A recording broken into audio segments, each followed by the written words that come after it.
વડોદરાના ફતેપુરા કુંભારવાડા વિસ્તારમાં નજીવી બાબતે થયેલા ઘરકંકાસમાં પત્નીએ પતિ પર ત્રિકમ વડે હુમલો કરી તેની હત્યા કરી નાખતા સમગ્ર પંથકમાં ચકચાર મચી ગઈ છે. આજે બપોરે ખારી તલાવડી ખાતે બનેલી આ ઘટનામાં પોલીસે આરોપી પત્નીની સ્થળ પરથી જ ધરપકડ કરી કાયદેસરની કાર્યવાહી હાથ ધરી છે. ખારી તલાવડી વિસ્તારમાં રહેતા અમિત નાનજીભાઈ દેવી પૂજક અને તેની પત્ની મંજુ વચ્ચે અવારનવાર ઝઘડા થયા હતા. આજે 27 એપ્રિલે બપોરે 12 વાગ્યાની આસપાસ પત્નીએ બનાવેલું ભોજન અમિતે જમવાની ના પાડતા બંને વચ્ચે ઉગ્ર બોલાચાલી થઈ હતી. વિવાદ દરમિયાન પતિએ પત્નીને માથામાં મુક્કો મારતા ઉશ્કેરાયેલી પત્નીએ બાજુમાં પડેલા ત્રિકમ વડે પતિના પેટ, છાતી અને ગળાના ભાગે 3 જીવલેણ ઘા ઝીકી દીધા હતા. ગંભીર ઇજાઓના કારણે અમિતનું ઘટના સ્થળે જ મોત નીપજ્યું હતું. કુંભારવાડા પોલીસ સ્ટેશન વિસ્તારમાં ખારી તલાવડી કરીને એક વિસ્તાર આવેલો છે. ત્યાં દેવી પૂજક પતિ પત્ની રહે છે.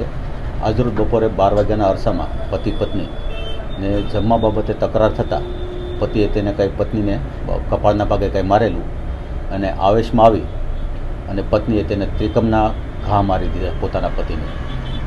એના પતિનું નામ છે અમિતભાઈ નાનજીભાઈ અને પત્ની છે મંજુબેન. બંને દેવી પૂજક છે અને છાતીના અને ગળાના ભાગના જે વાઇટલ પાર્ટ ઉપર ઇન્જરી કરી છે તેના હિસાબે ત્યાં સ્થળ ઉપરથી આરોપણબેનના પતિનું મૃત્યુ થયેલ છે.